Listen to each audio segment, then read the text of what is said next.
നമ്മൾ അടുത്ത exam oriented question ആണ്. ഇത് വെക്കാറും വരുമെന്നാണ് എനിക്ക് തോന്നുന്നത്. ഞാൻ പറഞ്ഞാൽ എൻ്റെ പ്രഡിക്ഷനൊക്കെ ചിലപ്പോൾ ശരിയാകാറുണ്ട്. വരുമെന്ന് പബ്ലിക് എക്സാമിന് ഇപ്രാവശ്യം വരുമെന്ന് എനിക്കൊരു തോന്നൽ. ക്വസ്റ്റ്യൻ വായിക്കാം. ക്വസ്റ്റ്യൻ ഇത്രയും കണ്ടിട്ട് നിങ്ങൾ പേടിക്കണ്ട കേട്ടോ, സിമ്പിൾ സാധനമാണ്. There are two cylindrical wooden blocks with a diameter 60 cm and height 60 cm. A largest cone is carved from one block and sphere is from other. ഈ ഫിഗറൊക്കെ ഞാൻ വരച്ചിട്ടിരിക്കുന്നത് കേട്ടോ. ക്വസ്റ്റ്യനിൽ ഇത്രയേ ഉള്ളൂ.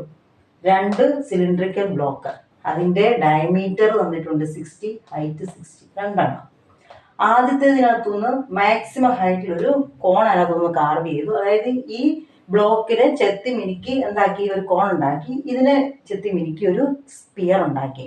അതായത് അവരുണ്ടാക്കുന്നത് എങ്ങനെയാണ്, ഇങ്ങനെ വരും.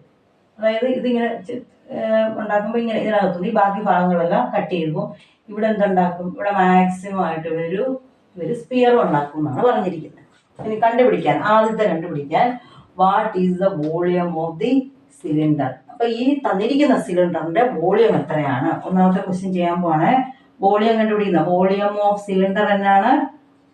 Is equal to pi R squared h. വിലകൾ കൊടുക്കാം. പൈ ഇൻറ്റു ഇവിടെ ആർ എത്ര വരും? ഇവിടെ തന്നിരിക്കുന്ന ഡയമീറ്റർ ആണ് തന്നിരിക്കുന്നത് അല്ലേ?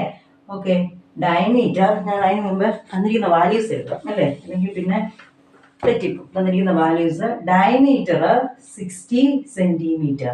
അപ്പൊ റേഡിയസ് എത്രയായിരിക്കും? ഡയമീറ്ററിന്റെ പകുതി by 2 is equal to 30 centimetre.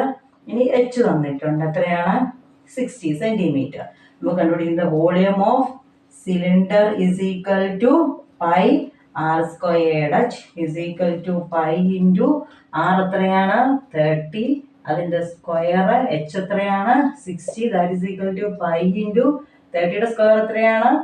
900 into 60 എത്ര വരും ആൻസർ?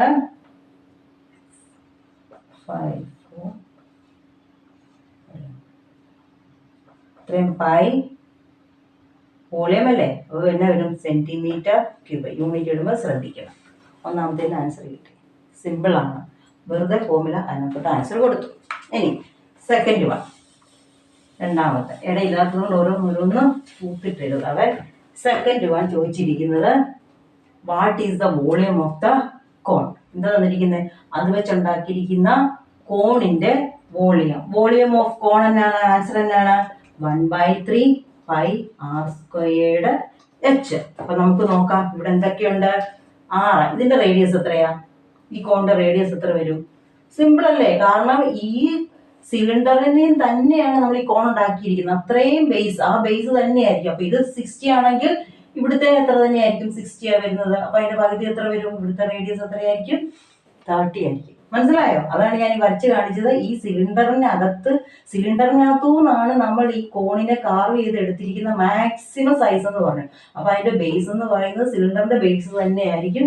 അപ്പൊ ഇത് എത്രയാണ്? 60 ആണ്. അതുകൊണ്ടാണ് ഇതിന്റെ ബേസ് ഫുൾ 60 ആയിരിക്കും. ഡയമീറ്റർ 60 ആയിരിക്കും. അതിന്റെ പകുതി 6 എന്ന് പറയുന്നത്. അപ്പൊ നമുക്ക് എഴുതാം R is equal to 30 centimetre വരും. ഇനി ഹൈറ്റ്. ഇനി ഇതിന് എത്ര ഹൈറ്റ് ഉണ്ടായിരിക്കും? ഇതിൽ നിന്നല്ലേ മൊത്തം, അതായത് ഈ സിലിണ്ടറിൽ തന്നെയാണ് ഇത് ഉണ്ടാക്കിയിരിക്കുന്നത്. മാക്സിമം ഹൈറ്റിലായിരിക്കും. അപ്പൊ ഇത് 60 ആയതുകൊണ്ട് ഇവിടുത്തെ ഹൈറ്റും എത്രയാണ്? എച്ചും എത്രയാണ്? 60 സെന്റിമീറ്റർ. നമ്മൾ ഫോർമുലയ്ക്കകത്തോട്ട് കൊടുക്കാൻ പോവാണ്. 1/3 ഇൻറ്റു പൈ ഇൻറ്റു ഇവിടെ നോക്കിയേ ആർ സ്ക്വയർ എത്രയാ? 30 സ്ക്വയർ ഇൻറ്റു എച്ച് 60 പറഞ്ഞതുപോലെ 1/3 ഇൻറ്റു പൈ ഇൻറ്റു 30യുടെ സ്ക്വയർ 900 ഇൻറ്റു 60. ഇതിന് നമുക്ക് ഡിവൈഡ് ചെയ്യാം അല്ലേ? 20. അപ്പൊ എത്ര വരും? 18,000 പൈ സെന്റിമീറ്റർ ക്യൂബ്. സിമ്പിൾ അല്ലേ? ഫോർമുല ഓർത്തിരുന്നാൽ മാത്രം മതി നമുക്കിത് ചെയ്തെടുക്കാം. അപ്പൊ സെക്കൻഡും ചെയ്തു, ഒരു മാർക്ക് കൂടെ കിട്ടി. ഇനി അടുത്ത മൂന്നാമത്തെ, find the radius of the sphere. ഈ സ്പിയറിന്റെ റേഡിയസ് എത്രയാണ്? നിങ്ങൾ തന്നെ പറയും. സിമ്പിൾ ആയിട്ടുള്ള ക്വസ്റ്റ്യൻ. റേഡിയസ് ചുമ്മാ നോക്കിയെന്ന് പറഞ്ഞാൽ മതി. നോക്കി, ഈ സിലിണ്ടർ കാർവ് ചെയ്തിട്ടാണ് മാക്സിമം സൈസിലാണ് നമ്മൾ സ്പിയർ ഉണ്ടാക്കിയിരിക്കുന്നത്. അപ്പം ഈ ഡിസ്റ്റൻസ് സെയിം ആയിരിക്കും. ഇതിന് സെയിം ആയിട്ടുള്ളതായിരിക്കും. സിലിണ്ടറിന്റെ ഡയമീറ്റർ എത്രയാ? 60. അപ്പൊ ഇതിന്റെ ഡയമീറ്ററും 60. അപ്പൊ അതിന്റെ റേഡിയസ് എത്രയായിരിക്കും? അതിന്റെ പകുതി. അപ്പൊ radius is equal to 60/2 is equal to എത്ര വരും? 30 സെന്റിമീറ്റർ. സിമ്പിളായിട്ട് 1 മാർക്ക് കൂടെ കിട്ടി. ഇനി അടുത്ത ക്വസ്റ്റ്യൻ നോക്കാം. അടുത്ത തന്നെയാണ് find the volume of the sphere. Volume of sphere. സ്പിയറിന്റെ വോളിയം കണ്ടുപിടിക്കുന്ന ഫോർമുല ഏതാണ്?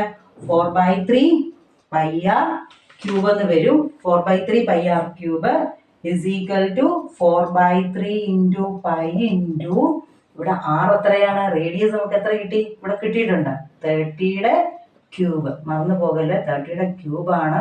അപ്പോൾ 4/3 into pi into 30യുടെ ക്യൂബ് എത്രയാണ്? 27.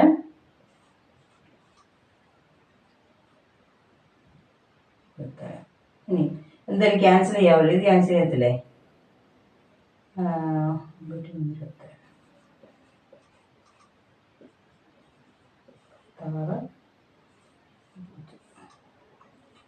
5 സെന്റിമീറ്റർ ക്യൂബ്. നിങ്ങൾ ഇതുപോലെ ഇവിടെ തന്നെ ഇട്ട് ക്യാൻസൽ ചെയ്ത് പഠിക്കണം. പോയി അവിടെ മാർജിനിൽ പോയിട്ട് ഡിവിഷനൊക്കെ ചെയ്ത് അങ്ങനെ വല്ല. ഇവിടെ 3 ഇത് 3യുടെ മൾട്ടിപ്പിൾ ആണ്. അപ്പം ഇതിനെ ഡിവൈഡ് ചെയ്തു കേട്ടോ. Centimetre cube. സിമ്പിളാണ്, കൂടുതലായിട്ടൊന്നും പറയാനില്ല. ഇനി ഓക്കെ, അടുത്തത് ഫൈൻഡ് ദ വെച്ചിരിക്കുന്നത് find the ratio of volume of cone and sphere. ഇനി റേഷ്യോ ഓഫ് ഏതിൻ്റെയൊക്കെയാണ്? Cone is to sphere. കോണിൻ്റെയും സ്പിയറിൻ്റെയും റേഷ്യോ. കോണിൻ്റെ ഓർക്കുന്നുണ്ടായിരുന്നോ? വോളിയം എത്രയാണെന്ന് ഓർക്കുന്നുണ്ടായിരുന്നോ? ഞാൻ മുമ്പ് ചെയ്തിട്ടുണ്ട്. 18,000 ആണ് കിട്ടി. 18,000 പൈ ഈസ് ടു. ഇപ്പൊ സ്പിയറിന്റെ എത്ര നമുക്ക് കിട്ടിയിട്ടുണ്ട്? 36,000 പൈ. റേഷ്യോ എന്ന് പറഞ്ഞാൽ ഞാൻ വേറൊരു പ്രോബ്ലത്തിൽ പറഞ്ഞിട്ടുണ്ട്. റേഷ്യോ എന്ന് പറഞ്ഞു കഴിഞ്ഞാൽ എന്താണ് അതിന്റെ അർത്ഥം? ഡിവൈഡ് എന്ന് തന്നെയാണ്. നമുക്ക് ഇവിടെ വേണമെങ്കിൽ ഡിവൈഡ് ചെയ്യാം, അല്ലെങ്കിൽ നമുക്ക് ഡിവൈഡ് പോലെ എഴുതിയിട്ട് ഡിവൈഡ് ചെയ്യുന്ന പോലെ എഴുതിയിട്ട് ബൈ ഇട്ടിട്ടേ നമുക്ക് ക്യാൻസൽ ചെയ്ത് കാണിക്കാം. പയ്യും ക്യാൻസലായി. ഒരു 0, അടുത്ത 0, അടുത്ത 0. എത്ര വരും? 2. ഇവിടെ 1 is equal to 1/2 is equal to ratio is equal to 1:2. ഇങ്ങനെയിട്ട് നിങ്ങൾക്ക് ചെയ്യാം കേട്ടോ. നിങ്ങളൊക്കെ മിടുക്കന്മാരല്ലേ. അപ്പം നിങ്ങൾ ഇങ്ങനെ തന്നെ ഇത്ര ഇങ്ങനെ എഴുതുന്ന സമയമൊന്നും കളയണ്ട. നമ്മൾ ഇങ്ങനെ തന്നെ ഇട്ട് ക്യാൻസൽ ചെയ്യാൻ പഠിക്കും. പയ്യും പോയി 0,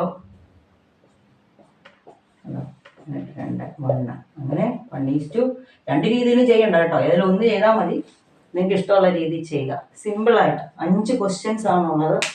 5 മാർക്കിൻ്റെ ക്വസ്റ്റ്യൻ. 5 മാർക്കാണ് ഇതിന്. നോക്കി സിമ്പിളായിട്ട് ആൻസേഴ്സും കിട്ടും. അപ്പം നിങ്ങളിതൊന്ന് ചെയ്ത് നോക്കണേ. എന്നിട്ട് പരീക്ഷയ്ക്ക് അടിപൊളിയായിട്ട് എഴുതിയിട്ട് ഫുൾ മാർക്ക് മേടിച്ചുകൊണ്ട് പോവാം. Okay, thank you.